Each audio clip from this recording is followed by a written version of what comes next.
एक सेक्शन हुआ करती है 115 बीएससी, 115 बैक बोल सकते हो, बीएससी करके बैक। तो 115 बैक करके एक सेक्शन होती है जिसको बोला जाता है ऑल्टरनेटिव टैक्सेशन रिजिम। अगर इंडिविजुअल एचयूएफ चाहे तो ये ऑल्टरनेटिव टैक्सेशन रिजिम वाली सेक्शन 115 बैक ले सकता है।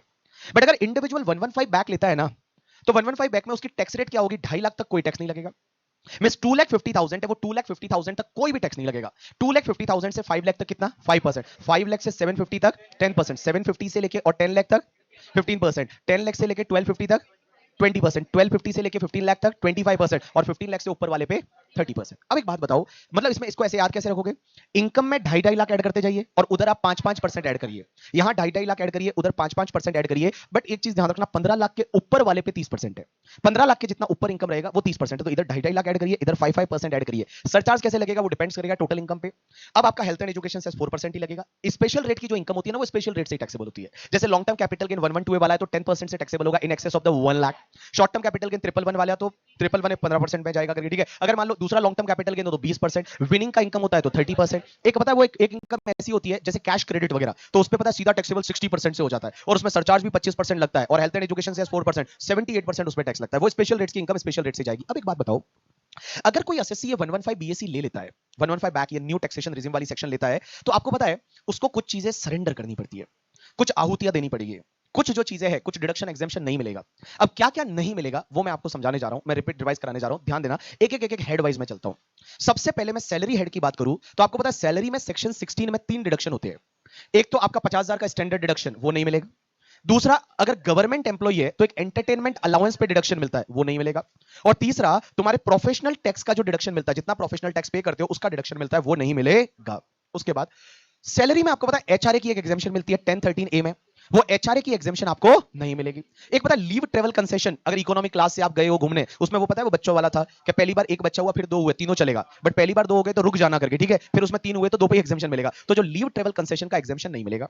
उसके बाद जितनी भी अलाउंसेस की एग्जेम्पशन होती है, जैसे चिल्ड्रन हॉस्टल अलाउंस 300 रुपए एग्जेम्प्ट होता है, children education allowance 100 rupees exempt होता है करके, ठीक है, tribal area allowance, uniform allowance, ये मैं बताऊं, ये सब अलाउंसेस की एग्जेम्पशन नहीं मिलेगी, अलाउंसेस सब टैक्सेबल होंगे।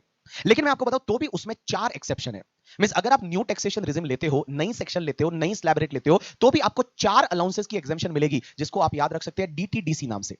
डीटीडीसी 4 एग्जेम्पशन तो भी मिलेगी अगर आप न्यू टैक्सेशन रिजिम लेते हो, नई सेक्शन 115 बीएससी लेते हो, तो भी 4 एग्जेम्पशन अलाउंसेस की मिलेगी। डीटीडीसी, डी का मतलब जो दिव्यांग एम्प्लॉय होता है ना, हैंडीकैप, उसको एक कम्यूटेशन अलाउंस या जिसको ट्रांसपोर्ट अलाउंस बोलते हैं, जो ऑफिस से घर और घर से ऑफिस, उसको एग्जेम्पशन मिलता है, पता है 3200 पर मंथ का वो एग्जेम्पशन मिलेगा, भले वो नई सेक्शन लेता है, भले वो नई सेक्शन ले लेता है। अगर वो न्यू सेक्शन 115 बीएससी वाली ले लेता है तो भी उसको कम्यूटेशन अलाउंस का, जिसको ट्रांसपोर्ट अलाउंस भी बोलते हैं, उतने का एग्जेम्पशन 3200 का जो मिलता है हैंडीकैप को, दिव्यांग एम्प्लॉय को, वो मिलता रहेगा। दूसरा, डीटीडीसी, टी का मतलब होता है ट्रेवलिंग ऑन टूर अलाउंस, और डी का मतलब डेली अलाउंस, और सी का मतलब कन्वेंस अलाउंस। तो ये travelling on tour allowance, daily allowance and convince allowance, इसमें एग्जेम्पशन कितना मिलता है पता है? जितना आप एक्चुअल में स्पेंड करते हो, जितना आप एक्चुअल में खर्चा करते हो, उतने का आपको एग्जेम्पशन मिलता है, तो वो एग्जेम्पशन मिलता रहेगा।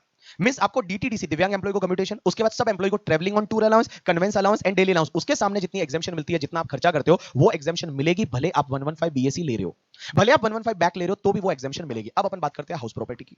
हाउस प्रॉपर्टी हेड में बेटा एसओपी के केस में जो 30,000 का डिडक्शन मिलता है ना, और 2 लाख का जो डिडक्शन मिलता है इंटरेस्ट का, एसओपी के केस में वो नहीं मिलेगा अगर आप न्यू सेक्शन लेते हो। 115 बीएससी लेते हो तो हाउस प्रॉपर्टी में एसओपी में इंटरेस्ट का डिडक्शन नहीं मिलेगा। दूसरी चीज, सर एलओपी डीएलओपी में मिलेगा या नहीं मिलेगा? यस, एलओपी डीएलओपी में मिलेगा। लेकिन आपको मैं बताऊं, एलओपी डीएलओपी जो है उसमें हाउस प्रॉपर्टी का अगर लॉस हुआ, क्या हुआ? हाउस प्रॉपर्टी का क्या हुआ? लॉस। तो हाउस प्रॉपर्टी का लॉस जो है ना, वो किसी और हेड से आप सेट ऑफ नहीं कर सकते। नॉर्मली अभी अपन ने सेट ऑफ कैरी फॉरवर्ड का क्वेश्चन किया था, उसमें पता है हाउस प्रॉपर्टी हेड का लॉस दूसरे हेड से सेट ऑफ कर रहे थे, कितना? 2 लाख तक। बेटा कुछ नहीं कर पाओगे आप, कुछ भी सेट ऑफ नहीं कर पाओगे। अगर आपने 115 बीएससी ले लिया तो हाउस प्रॉपर्टी हेड के लॉस किसी और हेड से सेट ऑफ बिल्कुल भी नहीं होंगे। हाउस प्रॉपर्टी हेड में हो सकते हैं बट किसी और हेड से सेट ऑफ नहीं होंगे। अब एक और चीज समझना, अगर मैं बात करूं बिजनेस की, तो बिजनेस में अगर आप 115 बीएससी ले लेते हो तो एडिशनल डेप्रिसिएशन नहीं मिलेगा। साइंटिफिक रिसर्च में जो डोनेशन देते हो ना, डोनेशन वाली डिडक्शन, साइंटिफिक रिसर्च में डोनेशन, मैंने बताया हुआ राहुल आईसीयू को डोनेशन दिया, research association, institute, college, university को साइंटिफिक रिसर्च के लिए, सोशल स्टैटिस्टिकल रिसर्च के लिए, उसका डिडक्शन नहीं मिलेगा। या किसी इंडियन कंपनी को दिया जो कि रिसर्च एंड डेवलपमेंट में एंगेज्ड है, और उसको अगर साइंटिफिक रिसर्च के लिए डोनेशन दिया, या आईआईटी नेशनल लेबोरेटरी को आपने डोनेशन दिया, तो उसका डिडक्शन आपको नहीं मिलेगा। आप ऐसा याद रखिए कि जो डोनेशन वाली है साइंटिफिक रिसर्च पे, वो डोनेशन वाली जो है उसका डिडक्शन आपको नहीं मिलेगा। अब एक और चीज समझना, डोनेशन के बाद में जो 35 एडी सेक्शन है, वो 35 एडी जो 14 बिजनेस वाला, उतना उसका डिडक्शन नहीं मिलेगा। जो 10 AA SEZ वाला है, उसका डिडक्शन आपको नहीं मिले। अब मैं अगर बात करूं अदर सोर्सेज की, तो अदर सोर्सेज में जो माइनर की इनकम पेरेंट्स के हाथ में क्लब होती है, तो 1500 का एक 1032 का एग्जेम्पशन मिलता है ना, वो आपको नहीं मिलेगा अगर आपने 115 BSc लिया है। दूसरा जो फैमिली पेंशन होती है, उस पर पता है डिडक्शन मिलता है 1/3 ऑफ फैमिली पेंशन और 15,000 per annum, whichever is lower, वो आपको नहीं मिलेगा। उसके बाद में जो एमपी एमएलए होते हैं, उनको डेली अलाउंस या कॉन्स्टिट्यूएंसी अलाउंस है, वो एग्जेम्प्ट होता है, वो एग्जेम्पशन नहीं मिलेगी। एंड मैं बता दूं, डिडक्शन अंडर चैप्टर 6 से में एक भी नहीं मिलेगा। डिडक्शन अंडर चैप्टर 6 से आपको नहीं मिलेगा, सिर्फ दो मिलेंगे। एक तो 80 जा मत आ, क्या बोला, 80 जा मत आ, 80 डबल जे डबल ए मिलेगा, और दूसरा 80 CCD 2 मिलेगा। और 80 CCD 2 कौन सा होता है पता है तुमको, कि एम्प्लॉयर ने अगर एनपीएस में कंट्रीब्यूशन किया, तो उसमें एम्प्लॉय डिडक्शन ले सकता है। कितना? एम्प्लॉयर का कंट्रीब्यूशन या 10% of salary, whichever is lower. लेकिन अगर सेंट्रल गवर्नमेंट या स्टेट गवर्नमेंट एम्प्लॉय है, तो यहां पे 10% की जगह कितना हो जाता है, 14% हो जाता है। अब एक और चीज समझना, अगर आप ये 115 BSc सेक्शन ले लेते हो, तो आपको एएमटी नहीं लगता। एएमटी का मतलब क्या होता है बेटा, बोलना है, हाँ, नहीं बोलेगी बहुत बुरा पति मिलेगा, ठीक है, बहुत बुरा पति मिलेगा, रोज दारू पी के आएगा करके, ठीक है। अब तू देख ले, बोलना तो पड़ेगा। जो नहीं बोलेगा ना, उसको बहुत बुरा पति मिलेगा, बहुत बुरी पत्नी मिलेगी। जो यूट्यूब वाले हैं वो लोग भी करके, ठीक है। अगर आप नहीं बोलोगे तो आपको बहुत बुरा पति मिलने वाला है, तो ध्यान रखना, आपको बोलते जाना है। तो भैया, जो भी आप, मैं जो बोल रहा हूं कि एएमटी नहीं लगेगा, एएमटी का फुल फॉर्म क्या होता है, नहीं लगेगा अगर आप 115 BSc ले लेते हो। बट एएमटी कब लगता है पता है आपको? एएमटी के बारे में थोड़ा डिस्कस करते, रिवाइज करते। एएमटी क्या होता है, एएमटी कब लगता है पता है? कि जब भी आप ये तीन तरह के डिडक्शन लेते हो, आप ऐसा दिमाग में डाल दो, तीन तरह कौन कौन से पता है? या तो 35 AD लिया, या 10 AA लिया, या फिर डिडक्शन टॉपिक में तीन डिडक्शन लिए, 80 QQB RRB या 80 JJAA, तो समझ लो आपको एएमटी लगेगा।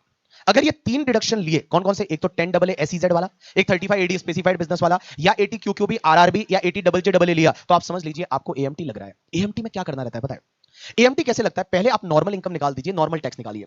अब आपको क्या करना पड़ेगा? एडजस्टेड टोटल इनकम निकालना पड़ेगा। एडजस्टेड टोटल इनकम कैसे निकालते हैं पता है? एडजस्टेड टोटल इनकम, पहले जो नेट टैक्सेबल इनकम आपका आया, उसमें ये तीनों डिडक्शन वापस से ऐड बैक कर दीजिए। कौन कौन से ऐड करते हैं? 35 AD, 10 AA, 80 QQB RRB and 80 JJAA, इसमें ये वापस ऐड कर दीजिए। और ये ऐड करोगे, अब एक बात बताओ, ये सब चीजें डिसअलाउड हो रही है, ऐड करा रहे हैं, तो बेटा 35 AD जब है पूरा ऐड करा रहे हो, तो कम से कम उस पर डेप्रीशिएशन तो दे दो। तो अगर कोई डेप्रीशिएशन अलाउ होता है, तो वो लेस कर दीजिए, जो बचेगा that is called your adjusted total income. और मैं बता दूं, एएमटी की रेट क्या है? 18.5%। तो एडजस्टेड टोटल इनकम पे आप 18.5% की रेट से एएमटी लगा दीजिए। और उसमें सरचार्ज वगैरह अगर लगता है, जैसे एडजस्टेड टोटल इनकम 50 लाख से ज्यादा है, तो सरचार्ज भी लगेगा। उसके बाद में हेल्थ एंड एजुकेशन सेस भी जोड़िए। एएमटी और नॉर्मल टैक्स दोनों में से जो ज्यादा है, वो आपको पे करना रहेगा। अब एक बात बताओ, एएमटी अगर ज्यादा है, तो एएमटी पे करना पड़ेगा, और एएमटी क्रेडिट बनेगा। जितना एएमटी ज्यादा है नॉर्मल टैक्स से, तो उतना एएमटी क्रेडिट बनेगा। और एएमटी क्रेडिट को आप अगले कितने साल तक कैरी फॉरवर्ड कर सकते हो? 15 साल तक। अगले 15 इयर्स तक है वो, आप एएमटी को कैरी फॉरवर्ड कर सकते हो। और बेटा, एएमटी सेटअप कब होगा? जिस ईयर में नॉर्मल टैक्स ज्यादा आता है एज कंपेयर टू एएमटी, उस ईयर में आपका एएमटी क्या होगा? सेटअप होगा करके, मतलब एएमटी क्रेडिट है वो सेटअप हो जाएगा। चलिए एक बात बताऊं, आप है ना एक दिमाग में फिक्स चीज बिठा दो, कि अगर आपको एग्जाम में कभी भी 35 AD दिख जाए, या 10 AA दिख जाए, 80 QQB दिख जाए, 80 RRB दिख जाए, या 80 JJAA दिख जाए, समझ लेना वो एएमटी का क्वेश्चन है। पहले नॉर्मल टैक्स निकालो, फिर एडजस्टेड टोटल इनकम निकालो, और उस पे एएमटी निकालो, जो ज्यादा है वो पे करना है। अगर उन्होंने स्पेसिफिकली बोला है कि इग्नोर एएमटी, तो आपको इग्नोर करना है। अदरवाइज आपको ये समझना है कि ये क्वेश्चन एएमटी का भी है करके, ठीक है। चलिए अपन एक काम करेंगे, कुछ क्वेश्चन